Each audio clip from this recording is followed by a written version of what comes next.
News এই মুহূর্তে নিবেদন করছেন টেক অফ এভিয়েশন।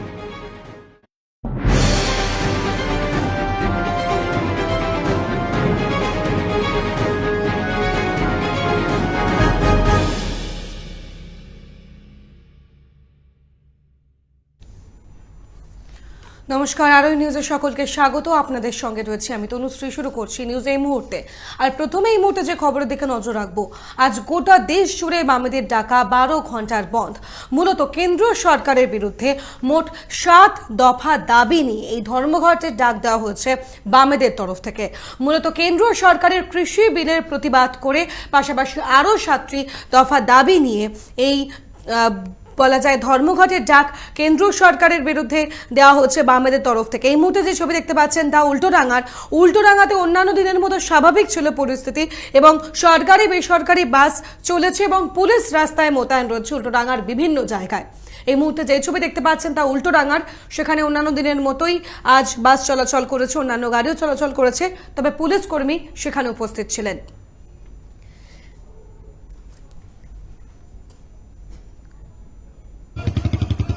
এবারে যে ছবি দেখতে পাচ্ছেন তা লেকটাউনের ছবি, অর্থাৎ লেকটাউন যশোর রোডের বামেদের তরফ থেকে কিন্তু এখানে বিক্ষিপ্ত অশান্তি সৃষ্টি হয়েছে এবং সেখানে রাস্তা অবরোধ করে তারা বিক্ষোভ দেখাতে শুরু করে। পুলিশের সঙ্গে বচসা বাঁধে, রাস্তায় বসে পড়ে বিক্ষোভ দেখায় এবং 2 দফায় বিক্ষোভ অবরোধ হয়। এই মুহূর্তে কিন্তু বহুক্ষণের চেষ্টায় পুলিশ এই অবরোধ তুলে দেয়। ফের একবার জানিয়ে রাখবো, লেকটাউন যশোর রোডে বামেদের পক্ষ থেকে বিক্ষিপ্ত অশান্তির চিত্র উঠে আসে এবং পুলিশের সঙ্গে বচসা বাঁধে বাম কর্মী সমর্থকদের, বিক্ষোভকারীদের। দীর্ঘক্ষণ ধরে চলে বচসা এবং রাস্তায় বসে পড়ে 2 দফায় বিক্ষোভ দেখাতে থাকে বাম কর্মী সমর্থকরা এবং পুলিশের সঙ্গে শুরু হয় বচসা। তবে বেশ কিছুক্ষণের প্রচেষ্টায় এই অবরোধ তুলে দিতে পারে পুলিশ।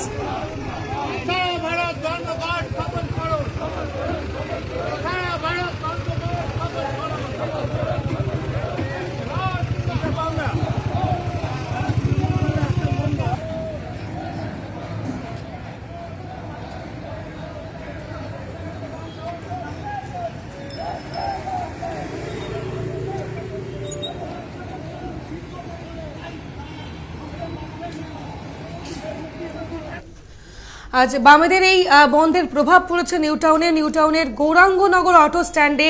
রাস্তায় গাছের গুড়ি জ্বালিয়ে বিক্ষোভ দেখায় এবং গাড়ি আসলে তা ঘুরিয়ে দেওয়া হয়। ফের একবার জানিয়ে রাখবো, এই মুহূর্তে যে ছবি দেখতে পাচ্ছেন তা হলো নিউটাউনের গৌরাঙ্গনগরের এই ছবি। গৌরাঙ্গনগর অটো স্টেশনের কাছে সেই রাস্তায় গাছের গুড়ি ফেলে বিক্ষোভ দেখানো হয়, গাছের গুড়ি ফেলে তা জ্বালিয়ে বিক্ষোভ দেখানো হয়। গাড়ি আসলে তা ঘুরিয়ে দেওয়া হয়, গাড়িগুলিকে সেই রাস্তা দিয়ে যাতায়াত বন্ধ করে দেওয়া হয় বিক্ষোভকারীদের তরফ থেকে এবং সমর্থককারীদের তরফ থেকে। মূলত গৌরাঙ্গনগরের অটো স্ট্যান্ডের এই ছবি।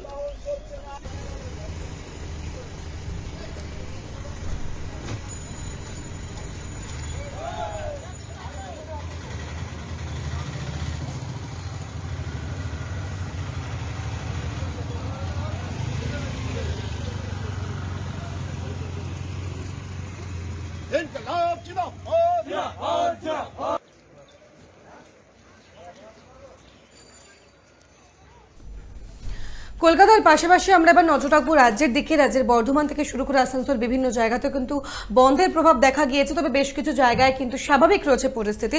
আমরা এখন দেখব বর্ধমানের চিত্র, অর্থাৎ পূর্ব বর্ধমানের চিত্র। সেখানে কিন্তু বামেদের ডাকা ধর্মঘটে তেমন কোনো প্রভাব পড়েনি। সবজি বাজার খোলা হয়েছে, চলছে ট্রেন। বর্ধমানের তেঁতুলতলা বাজার, স্টেশন বাজার, কালনা গেট, উদয়পল্লী বাজার অন্যান্য দিনের মতো সকালে সবজি বাজার বসেছে। পাশাপাশি বর্ধমান হাওড়া মেন ও কট শাখায় ট্রেন চলাচল স্বাভাবিক রয়েছে। অন্যদিকে পূর্ব বর্ধমান জেলার বিভিন্ন মহকুমায় রেল অবরোধ শুরু হয় বামেদের এবং আজ সকাল থেকেই বাম সংগঠন রাস্তায় নেমে বন্ধ সফলের ডাক দিয়ে মিছিল করে। তবে জেলায় বিক্ষিপ্ত কিছু মিছিল ছাড়া তেমন প্রভাব পড়েনি পূর্ব বর্ধমানে। তবে বেশ কিছু জায়গায় কিন্তু রেল অবরোধ হয়েছে এবং রাস্তায় নেমে বন্ধ সফল করার উদ্দেশ্যে বিক্ষোভ দেখিয়েছে বন্ধ সমর্থনকারীরা।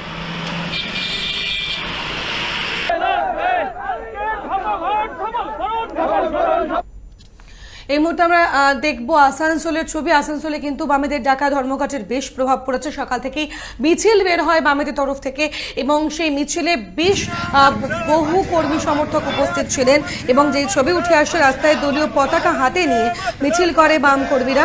সিবিআই এবং পাশাপাশি সিপিআইএম নেতা সেখানে যারা ছিলেন তারা কিন্তু এই বন্ধ সমর্থন করতে উদ্যোগ হয় এবং পাশাপাশি অপরদিকে আসানসোলের বাস স্ট্যান্ডে বন্ধের বিরোধিতা করে আরও একটি মিছিল করা হয়। এটি তৃণমূল কংগ্রেসের শ্রমিক সংগঠনের পক্ষ থেকে। সেখানে রাজু আলুওয়ালিয়ার নেতৃত্বে পরিবহন শ্রমিকদের নিয়ে একটি মিছিল বার করা হয়। এর কিছুক্ষণ পর আসানসোলের বিএনআর মোড়ে বামফ্রন্টের কর্মী সমর্থকরা জমায়েত হয়ে রাস্তার ওপর স্লোগান দিতে থাকে। সেখানে আসানসোল দক্ষিণ থানার পুলিশ পৌঁছে তাদেরকে সেখান থেকে হটানোর ব্যবস্থা করে। এদিন আসানসোল শহরে সরকারি বাস চলেছে অন্যান্য দিনের মতোই।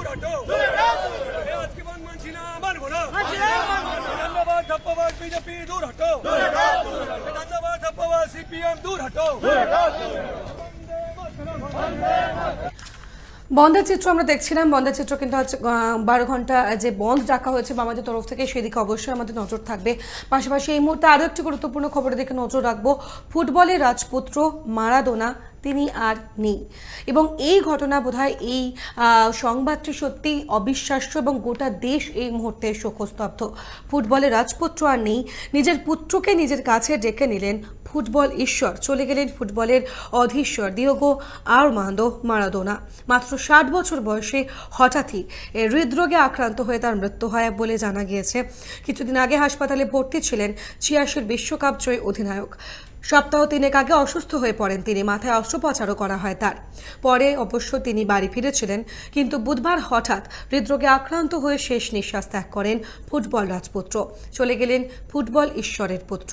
রয়ে গেল তার ঈশ্বরের হাত, শতাব্দীর সেরা গোল, বল পায় বিদ্রোহ, আরও অসংখ্য বিতর্ক। রয়ে গেল বিশ্বজোড়া তার কোটি কোটি ভক্ত।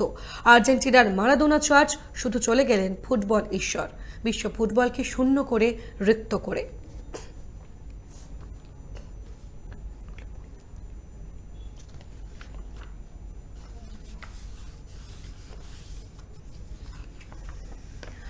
আমরা এই মুহূর্তে নজর রাখবো সেই শোকবার্তার দিকে। মূলত মারাদোনার এই মৃত্যু ঘিরে শোকস্তব্ধ গোটা দেশ। ইতিমধ্যে বিভিন্নভাবে বলা যায় সেখানে শোকবার্তা আসছে এবং টুইট করে শোকবার্তা জানাচ্ছেন রাজনৈতিক জগতের বিভিন্ন ব্যক্তিত্বরা। রাজনৈতিক ব্যক্তিত্বরা মূলত রাজীব ব্যানার্জি থেকে শুরু করে সিপিএম নেতা সুজন চক্রবর্তী থেকে শুরু করে এবং পাশাপাশি ফিরহাদ হাকিম, মন্ত্রী ফিরহাদ হাকিম থেকে শুরু করে সকলেই টুইট করে শোকবার্তা দিয়েছেন। পাশাপাশি শশী পাঁজা, কিরণ রিজিজু থেকে শুরু করে তারাও শোকবার্তা দিয়েছেন, কারণ এই গোটা বিশ্ব কিন্তু বলা যায় শোকস্তব্ধ তার মৃত্যুতে শোকস্তব্ধ গোটা বিশ্ব। এবং শোকবার্তা জানিয়েছেন বাবুল সুপ্রিয়, জানিয়েছেন মুকুল রায় থেকে শুরু করে পাশাপাশি রাহুল গান্ধী থেকে শুরু করে পাশাপাশি বিভিন্ন রাজনৈতিক ব্যক্তিত্বরা কিন্তু এদিন টুইট করে শোকবার্তা জানিয়েছেন।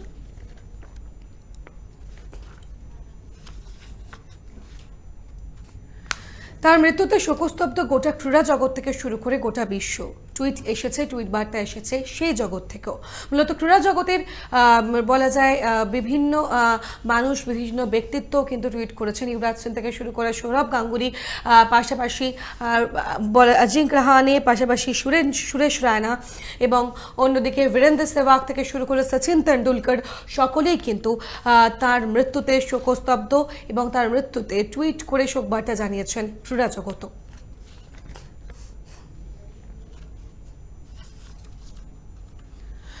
খবর এখন এ পর্যন্তই। তবে আমাদের দিনভর কিন্তু এই গোটা বলা যায় যে 12 ঘন্টার বন্ধ রাখা হয়েছে, সেই দিকে নজর থাকবে। পাশাপাশি আমরা এই ফুটবল রাজপুত্রের মৃত্যুর পর যে পরিস্থিতির সৃষ্টি হয়েছে তার পরিপ্রেক্ষিতে বেশ কিছু প্রতিবেদন আপনাদের সামনে আনবো। সঙ্গে থাকুন।